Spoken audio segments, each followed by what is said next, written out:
Duquette leads by 3 car lengths. Tyler Terry second. Nick Haywood running third. Bucko Branham in that 4th spot.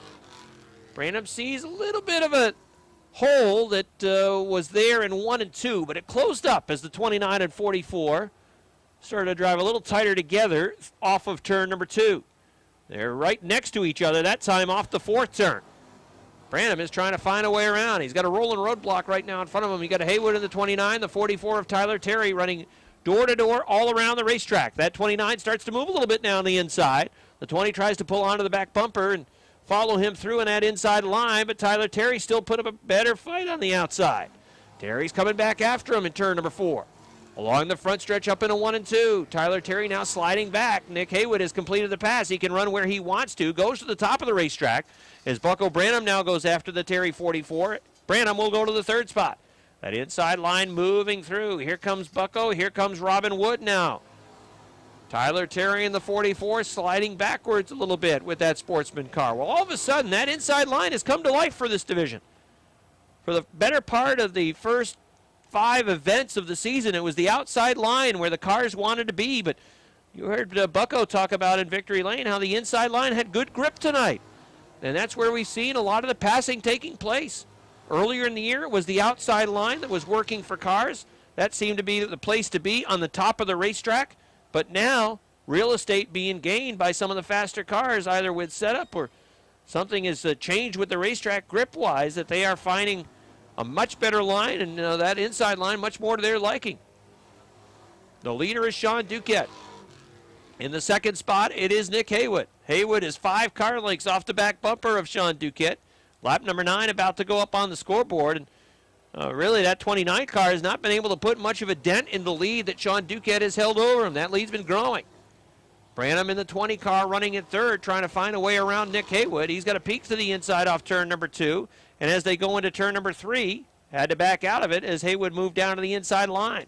Robin Wood's going to think about the outside move now. He looks outside, now falls back in line behind car number 20 along the front stretch. Sean Duquette's lead is 5 car lengths off of turn number 2. Nick Haywood is in the 2nd spot with car number 29. Then it's Branham a car length off the back bumper of Haywood. And car number 61 of Robin Wood, again peeking to the outside off of turn number 4. That car running strong, it seems as though wherever Robin wants to put it. In the 5th position, it is Dan Sullivan in car number 3. Running in 6th, it is Jamie Begor in car number 19. 7th is now Tyler Terry in the 44. 8th is Jamie Atkins. 9th is Jimmy Bushy in car number 11. Rounding out the top 10 is the 24 for Keith Pelkey. Halfway for Sean Duquette. Robin Wood has moved to the inside of Bucko Branham as they battle side by side for the 3rd position. Here comes the 61 to the inside of car number 20. Branham got the right rear tire off the racing surface. That cost him a little bit of ground. As Robin Wood has moved to the 3rd spot with Bucko Branham sliding back to the 4th position. Still a 5 car length lead at the start-finish line for Sean Duquette. Robin Wood is the car to keep an eye on, though. Let's see if he can make a move on car number 29 and Nick Haywood. He is closed up on the back bumper of the Budweiser number 29. And he's got the Gunny Inca Bingo Rent Direct number 61 in that 3rd spot. As a matter of fact, he's pulling away from the Bud Light 20 of Bucko Branham. Wood now takes a peek to the inside of car number 29 for the 2nd spot. Off of turn number 2. Robin Wood to the inside. Nick Haywood's going to work that middle line around the track. Lap number 15 about to go up on the board. 10 laps to go for Sean Duquette. And look who's in the rearview mirror. Car number 61 has 10 laps to work with. Robin Wood, if he can clear that 29 and run the line that he wants to around the racetrack, I think is going to factor into the final decision. But Nick Haywood is still hanging with him on the outside. Let's see, Robin, is he going to finish the pass? He will this time off of turn number 4. Now he can just about get to whatever. No, Nick Haywood coming back after him. He's still at the rear quarter panel. Has not quite cleared him off turn number 2. Now he will. Will he move up a higher line and block the momentum? No, Nick is still there on the outside. Now he'll fall back in line. Now let's see if Robin Wood can start to chase down leader Sean Duquette. Sean Duquette turning a lap time of 19.3. And it was a 19.2 turned in by Robin Wood. So his lap time certainly quicker, and he is chasing him down. What was 5 car lengths is now 1.5. As Robin Wood draws to the back bumper, looks to the outside. Sean Duquette your leader for now, but Robin Wood goes off into the sand trap on the backstretch. He gets a piece of the bunker, the right side tires, right off the racing surface. Wood's going to take it up to the wall off turn number 4. Lap 19 goes up on the board, and Robin Wood is your leader. How about that? Now, that's an impressive run. He dispatched pretty quickly of the 29 of Nick Haywood. Well, talk about picking up positions, picking him up and putting him down. Car number 61 of Robin Wood just flew past the 18 of Sean Duquette. And that's even after he got off the backstretch with the right side. So Robin Wood is the leader. Duquette has fallen back to car number 29 and Nick Haywood. His car might be going away now. Haywood trying to make a play for that second position, and Dan Sullivan in car number 3 is peeking to the inside of Bucko Branham's car 20. Those cars certainly have not been strangers to one another tonight. Remember the battle that they had at the finish and in the final closing laps of what turned out to be an outstanding opening 25-lap feature of the night. Bucko's working a higher line, and Sullivan's car is hooked on the inside. He's coming through. Car 3 and car 20 running side by side for the 4 spot. Billy Twaits is off the pace. He's towards the Jersey barrier, and that's going to bring out a yellow flag. Yellow flag comes out. Billy Twaits off the pace on the backstretch. Slow pace working into turn number 3. Sean Duquette trying to anticipate when Robin is going to get on the gas. Now rolling off turn number 4. Here they come along the front stretch. Green flag. It's a real good restart for Duquette on the outside. He's right with him. Going into turn number 1. They work into turn number 2. Robin on the inside. Surges with the nose out in front. Now Duquette comes back after him on the outside. They're dead even to 3. Wood's got that inside line. Duquette trying to take away perhaps some running room by getting down as close as possible to the inside. Can't quite get there. Robin Wood's got the lead at the stripe. 2 laps to go. Popsicle sticks are out. Wood works the inside. Bucko Branham has moved to 3rd. Nick Haywood back to the 4th spot. Jamie Begor's gone to 5th. Sean Duquette back after the lead on the outside. Had the lead going to 3. Now Robin Wood comes back after him on the inside. Saw a battle for the lead. Here they come. 1 lap to go at the stripe. Duquette had the lead by a foot. They lean on each other into turn number 1. Should be another great finish. Duquette's on the outside. He's got the lead off turn number 2. It's a real good run for Duquette. They're even in the middle of the backstretch. They go into turn number 3. Robin Wood works the inside to the lead. Now here comes Duquette back after him on the outside. It's going to be a drag race for the win. Down to the stripe. Checkered flag is out. Robin Wood wins. 2nd to Duquette. 3rd to the 20 of Bucko Branham. 4th was the 29 of Nick Haywood. And Jamie Begor rounds out the top 5 with the number 19. Thanks, Rick. Robin Wood is out of his car. Robin gets the win after another late race restart. It's not the first time that that's happened this year, with some dramatics down the stretch with a restart that you have to work on the inside line after your car really was flying on the outside to make the pass for the lead. Yeah, the car was actually really good tonight. Even in the first feature, it was really good on the outside. If I had to could pick my lane on the restarts, to definitely be on the outside. I was a little bit nervous being on the inside. There's not really a lot of grip down there, but we were able to pull it off. It looked like at times pretty close racing in those final couple of laps, but at the same time, coming off of turn number 4, it looked like you had some room. It really didn't look like you were bumping and banging with each other coming for the checkered flag. No, not really. It was a really clean race. I got to thank my sponsors, Rennerag, Ganyanka Territorial Bingos, Lorman's. We really got to thank Daniel Signs. It's been 3 weeks in a row now. They put a whole new side on the car for us. So I got to thank my crew for working this week, and just everybody that supports us. This is number 5 already. Yeah, it's been a couple weeks though. You're getting a little greedy now. A couple of weeks to wait. So 5 wins. The car's still working really well. Congratulations. Thank you. All right, that's Robin Wood, everybody. Ooh. 3 cars up the backstretch. Not quite enough for a gaggle, but they're still battling almost 3 wide into that 3rd turn. Dale O'Neill leads the way in the 16. Look out, a car goes high off that corner. That was the Signs 3. Rob Signs got way too high coming off the 4th corner, and he's going to lose a couple of spots. O'Neill leads the way. Duravage a car length behind. Just a car length and a half behind comes the 72 of LaGrave. They work their way around the lap car of David Brissett, the 14B.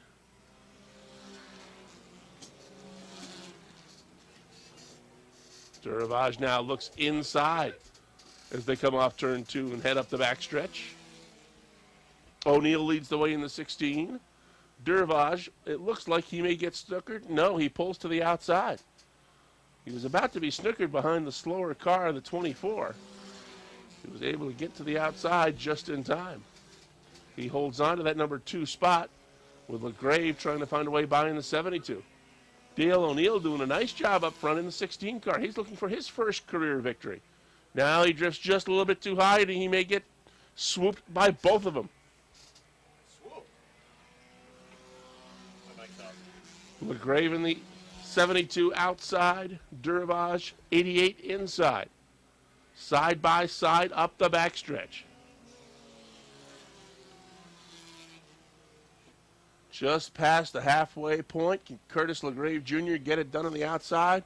Or will Duravage keep that orange 88, the boss on the inside? At the line, LaGrave was your leader.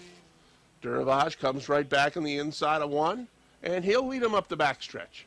O'Neill has fallen 3 car lengths behind in the 16, and then it's about 5 car lengths back to Bill Joyle Sr.'s 58. Signs rounds out the top 5 in the 3. 9 laps down, 6 laps remain, and once again at the stripe, it was Curtis LaGrave Jr. taking advantage of that banking coming off turn 4 and picking up a good run down the front stretch. Now these 2 leaders will have to work their way around the 14 car of Brissett. Duravage falls in behind the 72 to get by the lapped car, who does a nice job going to the inside to stay out of harm's way. Here comes Duravage back to the inside, but LaGrave slams the door. They're going to complete lap 11 this time by Curtis LaGrave, trying to pick up another victory here in the Busch Bombers and close in on the points leader, Josh Duravage.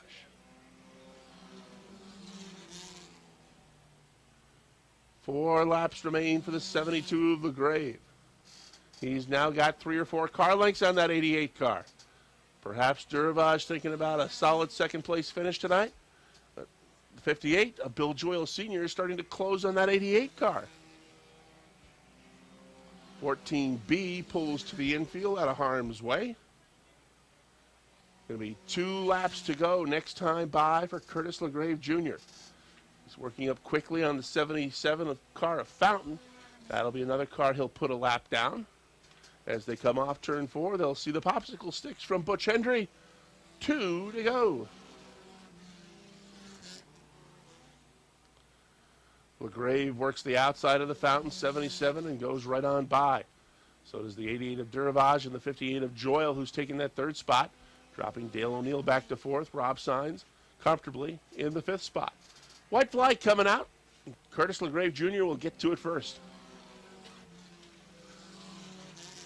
LaGrave leads the way. Car length and a half as they head up the backstretch the final time. Duravage going to try and take one more shot at him as they go into the 3rd corner.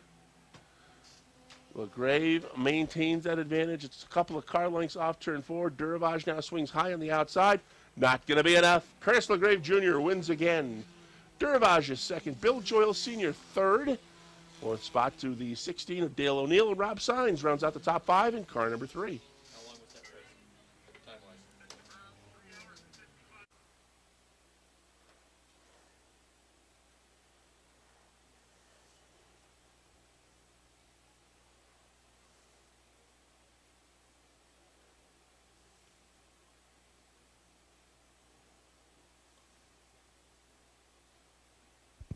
Second win of the year for Curtis LaGrave Jr. He's about to climb out of his car. All right, Curtis is out. Give him a nice round of applause, everybody. That's his 2nd victory. All right, Curtis, congratulations. How aware are you of where Josh is on the racetrack, knowing that your 2 cars have been really similar for much of the year, and understanding as well that you really need to get ahead of him as pretty quickly as you can? Yeah, I try to follow him because he's got a faster car, you know, and so when I follow him, he gets us through the traffic, so when I hit the outside, it's a lot better. So I just want to thank my sponsors, Northern Cakes, my dad, my Uncle Mike, and everybody else. Congratulations on that 2nd victory. Nice job. Thank you. All right, Curtis LaGrave Jr. gets his 2nd win.